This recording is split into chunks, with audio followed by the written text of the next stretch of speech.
Este é um trabalho voluntário, sem fins lucrativos, que oferece livros gravados em MP3 para aqueles que não têm condições de ler livros impressos. Para ouvir este e outros livros gratuitamente na íntegra, acesse nosso canal e leia as instruções na aba Sobre. Este livro foi gravado para o uso exclusivo da pessoa com deficiência visual, não podendo ser comercializado de acordo com a Lei nº 9.610, de 19 de fevereiro de 1998. A fonte final da paz mental só pode ser destruída pela raiva e pelos pensamentos negativos. Uma pessoa sábia não permite que a raiva ou o ódio se manifestem nela. Se você quer ser feliz, deve se preocupar com a fonte final da felicidade. Você deve praticar o amor, a bondade e tentar reduzir a raiva. Isso não tem nada a ver com religião, mas com a nossa felicidade diária. No nível comum, quando surgirem os pensamentos negativos da raiva e da possessividade, isso pode ser eficaz e útil. Por exemplo, quando passamos por um problema, uma perda ou um fracasso, a raiva surge para nos proteger e ajudar. A raiva nos diz para não ter medo e para deixarmos ela se expressar. Uma pessoa com raiva é quase como um louco e usa palavras ásperas ou a força física e assim por diante. De certa maneira, a raiva nos dá audácia ou força. Da mesma maneira, a possessividade surge como nosso melhor e mais querido amigo. Por isso, se não os analisarmos de maneira muito sincera e séria, será muito difícil perceber esses pensamentos negativos e suas características falsas ou negativas. Quando a raiva domina nossa mente, às vezes usamos palavras ásperas e desagradáveis, mas, quando ela passa, temos vergonha de retirar nossas palavras e evitamos encontrar a pessoa com a qual discutimos. Isso mostra que basicamente não queremos ser ásperos, mas a raiva nos faz perder o controle. Por isso, ela é um inimigo inútil e não confiável, mas, em alguns casos, precisamos de contramedidas fortes. Quando acontecer alguma coisa, analise e investigue a situação. Se ela precisar de uma contramedida, adote-a sem raiva, pois toda a ação motivada por ela será ineficaz. Além disso, em muitos casos, acabamos descobrindo que as decisões tomadas sob a influência da raiva estão erradas. O ódio e a raiva nos fazem perder apetite e sono e nos causam um sofrimento mental.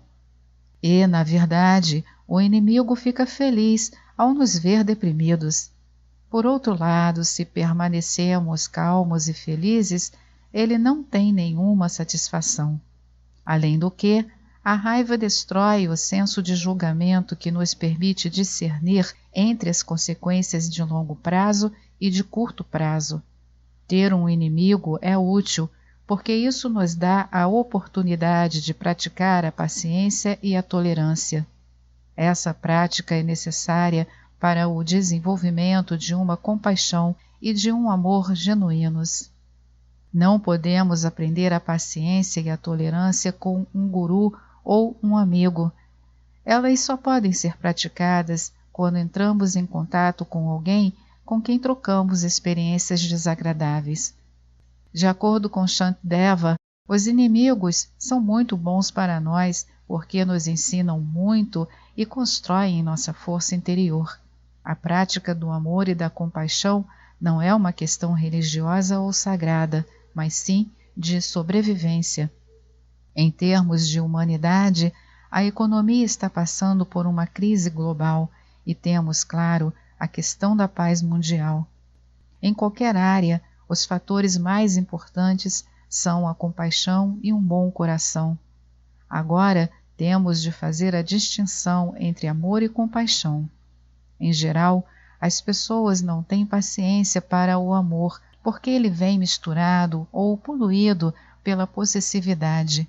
O que indica essa poluição é o fato de nosso amor depender de como a outra pessoa reage a ele. Por exemplo, quando alguém é muito próximo de nós e acontece algo desagradável, nossa atitude logo muda e o amor desaparece. No entanto, existe outro tipo de amor, o amor genuíno, com o qual percebemos que o outro é como nós, que é uma pessoa que quer ser feliz e não quer sofrer, e que tem todo o direito de superar o sofrimento e conquistar a felicidade. Com base nisso, desenvolve-se um amor genuíno e uma bondade permanentes. Quando falamos da importância do amor e da bondade, nos referimos ao amor genuíno e não ao amor e à bondade influenciados pela ignorância. Às vezes, as pessoas dizem que quando vem a raiva é melhor expressá-la ao invés de escondê-la ou reprimi-la. É claro que existem diferentes níveis de raiva. A primeira coisa a fazer é se dar conta da negatividade da raiva e do ódio.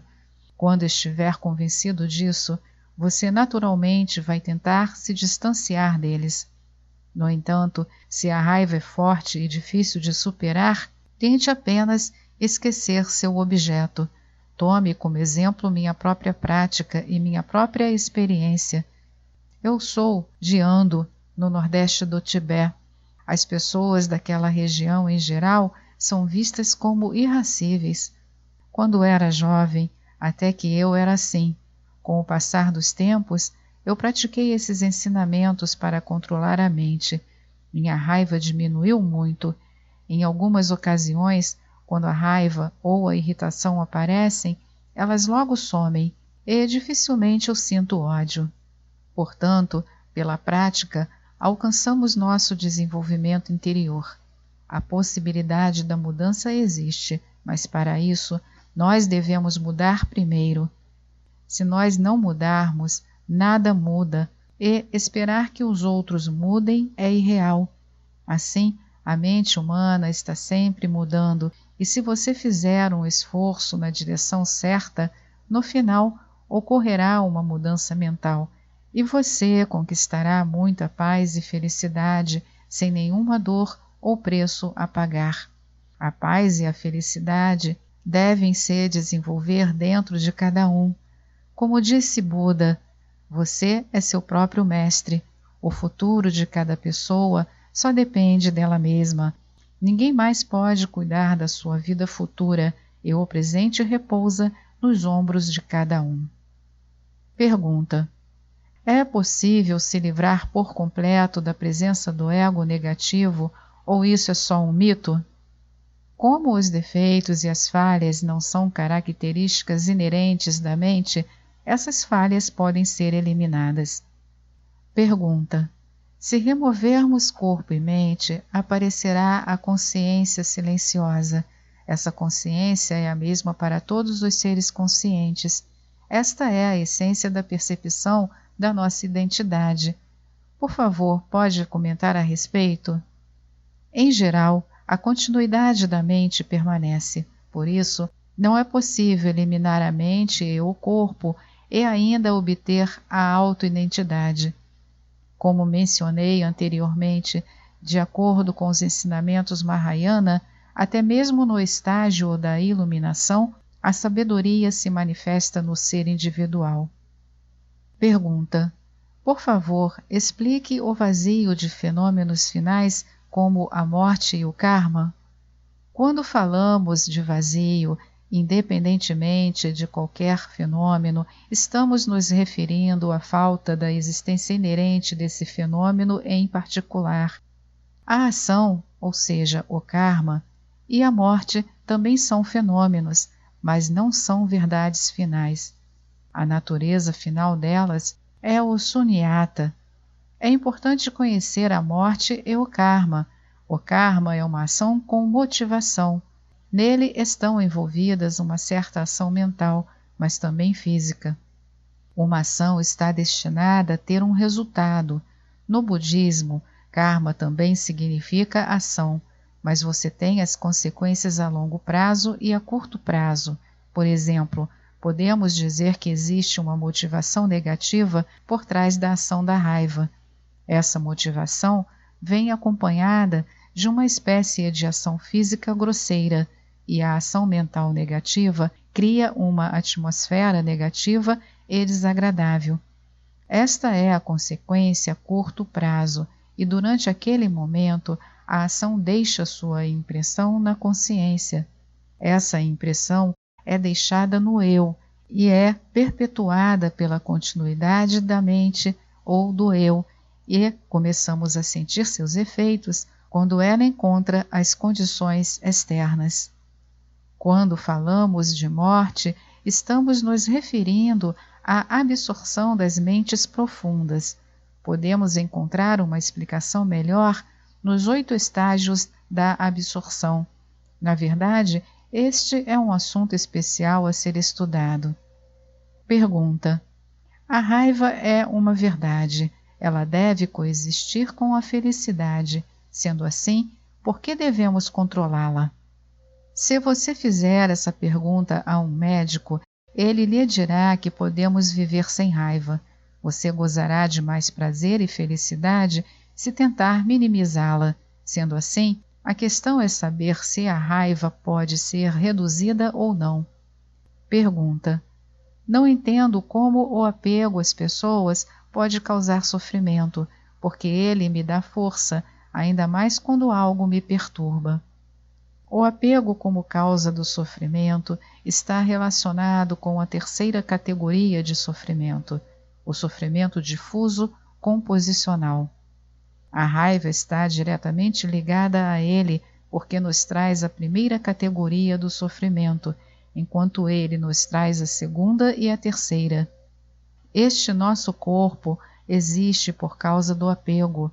Sendo assim, por apego e por raiva, somos apresentados aos diferentes tipos de sofrimento.